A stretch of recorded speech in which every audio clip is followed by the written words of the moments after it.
पूरे देश में इस समय साइबर अपराधियों का जाल फैलता जा रहा है और इसमें सबसे ज्यादा खतरनाक जो गैंग है वो है नाइजीरियन गैंग। इस गैंग ने अब तक साइबर ठगी की सैकड़ों वारदातों को अंजाम दिया है। साइबर सेल के एसीपी विवेक रंजन राय ने इस संबंध में बताया कि ये गैंग लोगों को लॉटरी का लालच देकर ठगी करता है।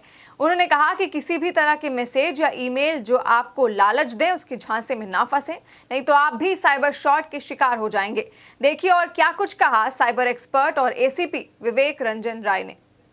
हिंदुस्तान में अगर सबसे ज़्यादा इस समय किसी तरह का फ्रॉड हो रहा है तो वो है साइबर फ्रॉड, और साइबर अपराधियों से किस तरह से सावधान रहें इसके बारे में हम बात करेंगे साइबर के एसीपी विवेक रंजन राय जी से।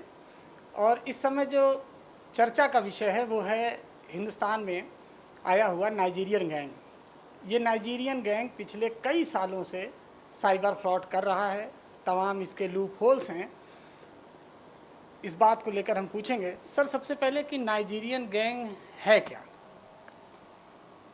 अफ्रीका मूल के कुछ निवासीगण जो मूलतः नाइजीरिया के रहने वाले हैं, ये इंडिया स्टूडेंट वीज़ा पे, मेडिकल वीज़ा पे, बिजनेस वीज़ा पे, टूरिस्ट वीज़ा पे इंडिया आते हैं और फिर वीज़ा जंप कर जाते हैं।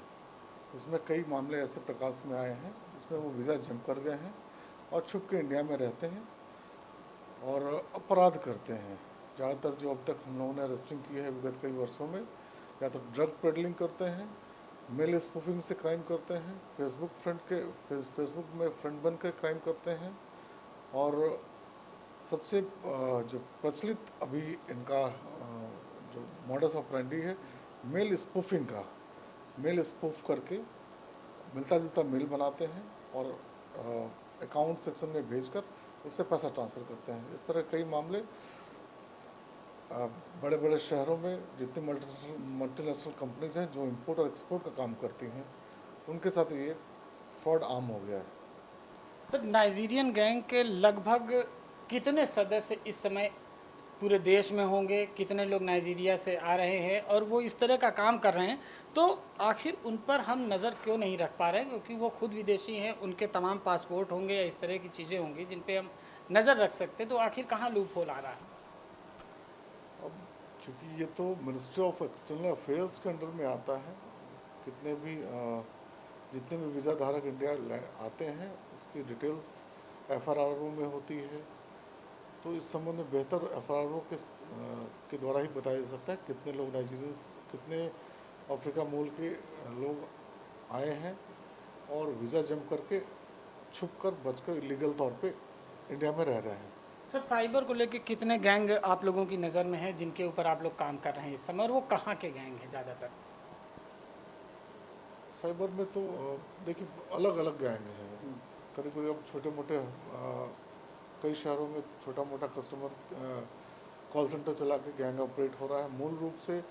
मुख्य रूप से कहें तो जामताड़ा बहुत बड़ा हब है। NCR में भी नोएडा, गुड़गांव, गाज़ियाबाद, सोनीपत, पानीपत, ये भी एक बहुत बड़ा हब है जहाँ कॉल सेंटर बना के इस टाइप का ऑर्गेनाइज क्राइम किए जा रहे हैं। विगत 10 सालों में हम लोगों ने कई कस्टमर्स, कई कॉल सेंटर बस्ट भी किए हैं, लेकिन ये अपराध जेल से रिहा होने के बाद पुनः इसी अपराध में लिप्त हो जाते हैं। सर जी क्या झांसा क्या देते हैं? जैसे अभी एक IPS अधिकारी वो अमिताभ ठाकुर जी ने भी शिकायत करी, तो ये किस तरह से झांसा देते हैं और उस झांसों से लोग कैसे बचें? बेसिकली ये लोग बैंक मैनेजर बनकर KYC अपडेट करने के नाम पर, ATM ब्लॉक करने के नाम पर लोगों को कन्विंस कर लेते हैं कि वो बैंक से ही बोल रहे हैं। लोग झांसे में उनके आ जाते हैं और अपना कॉन्फिडेंशियल डेटा जैसे date of birth, one time password, ये सब सारी चीज़ें ये लोग शेयर कर देते हैं, जिसका वो लोग मिसयूज़ करके पैसा ट्रांसफ़र कर ले रहे हैं। तो अभी पता चल जैसे प्रॉपर्टी का भी लालच देते हैं कि आप इतनी प्रॉपर्टी जीत रहे हैं या इस तरह का लॉटरी। हाँ, ऐसे बहुत मैसेजेस आते हैं कि यू हैव वॉन $10,000 million, आपकी लॉटरी लग गई है। ऐसे कई प्रकरण आते हैं SMS भेजकर, झांसे में लोगों को देते हैं कि आपकी लॉटरी लग गई है, आप इसमें प्रोसेसिंग फीस के नाम पे फ़िलहाल 25,000 रुपये जमा कर दें, फिर आपको आपकी लॉटरी आपके घर पे भेज दी जाएगी। तो इससे किस तरह से मतलब आम जनता बचे, क्योंकि ये तो सबसे ज़्यादा है, सड़क से ज़्यादा लूट के से ज़्यादा मामले इस समय साइबर के पास आ रहे हैं। इसका एकमात्र उपाय अवेयरनेस है। देखिए, चूँकि सारे लोग ऑनलाइन बैंकिंग करने लगे हैं, सबके बैंक अकाउंट्स बैंकों में खुल गए हैं, तो लोगों को इस बात की जानकारी अवश्य होनी चाहिए कि कभी भी बैंक का कोई अधिकारी अपने कस्टमर को कोई भी फ़ोन नहीं करता और उससे कोई भी उसके डेटा संबंधित जानकारी नहीं प्राप्त करता। अगर कोई डाटा और आपके ATM कार्ड के विषय में पूछ रहा है तो ये समझिए प्रथम दृष्टया कि वो फ्रॉडस्टर है जो आपको अपने जाल में फंसा रहा है। कभी भी आप एक अवेयरनेस प्रोग्राम हम चलाते हैं, आए दिन हम लोग अपने ट्विटर और फेसबुक हैंडल से अवेयरनेस के लिए टिप्स भेजते रहते हैं कि जिससे लोग आम आदमी जागरूक हो जाए, ठगी का प्रकरण कम से कम हो। कोई भी अननोन कॉल्स अगर आता है, कोई लिंक भेजते हैं आपको, कोई OTP पूछता है, कोई अन्य चीज़ें पूछी जाती हैं, तो आप कतई उस पर शेयर नहीं करें।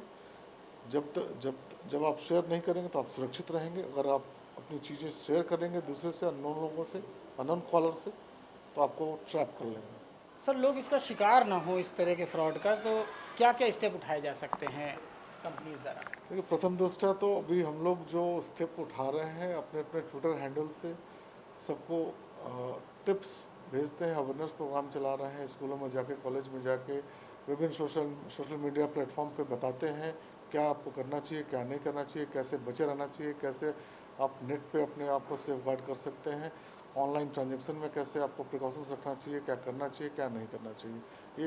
एक जनरल प्रैक्टिस है जो सभी LEAs कर रहे हैं। स्टेट वाइड पैन इंडिया ये काम हो रहा है।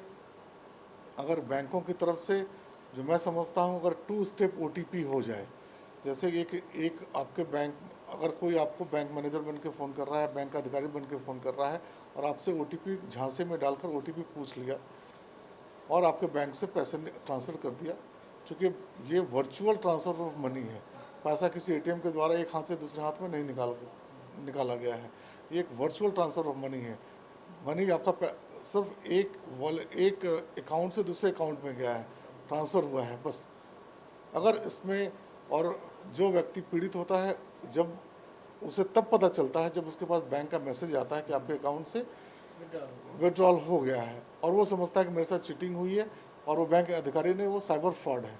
अगर हमें, और उसी समय जब SMS हमारा आता है तो उसमें ये लिखा रहता है कि such and such amount has been debited from your account, if not done by you please SMS to this. अगर उस SMS को हम कैंसिल या कंफर्म करने का प्रावधान हो जाए, अगर उस ट्रांजैक्शन से मैं सेटिस्फाइड हूँ तो मैं उसे कंफर्म कर दूँ, तो ट्रांजैक्शन फर्दर उस वॉलेट, अगले वॉलेट में चला जाए या फिर ट्रांजैक्शन डन हो जाए। अगर उसे हम कैंसिल कर देते हैं with in a time frame, आधे मिनट के अंदर, 30 सेकंड के अंदर, 15 सेकंड के अंदर, चूँकि SMS हमें विद इन 2-3 सेकंड में हमें SMS मिल जाता है, उसके तभी हमें पता चल पाता है कि मेरे साथ चीटिंग होगी, मुझे झांसा में देकर मेरा कॉन्फिडेंशियल डेटा लेकर, OTP लेकर पैसा ट्रांसफ़र कर दिया गया है। इसको हम 2 स्टेप में अगर कर दें, जैसे मुझे पता चला कि वो फ्रॉडस्टर है और हम उसमें, मेरे पास कैंसिल या कंफर्म करने का ऑप्शन हो, तो हम 98% साइबर क्राइम को रोक सकते हैं। तो ये थे हमारे साथ ACP साइबर सेल विवेक रंजन राय जी, जिन्होंने साफ तौर पर कहा कि कोई भी अगर आपको लॉटरी जीतने का झांसा देता है तो आप उस पर विश्वास ना करें, अपना OTP किसी को ना बताएं, और साथ ही नाइजीरियन गैंग जो काम कर रहा है, ईमेल के जरिए वो आपको पैसे कमाने का लालच दे रहा है, उससे सावधान रहें। आप लालच से बचे रहेंगे तो साइबर फ्रॉड से भी बचे रहेंगे। कैमरामैन गौरव के साथ नीरज मिश्रा, न्यूज़ इंडिया, लखनऊ।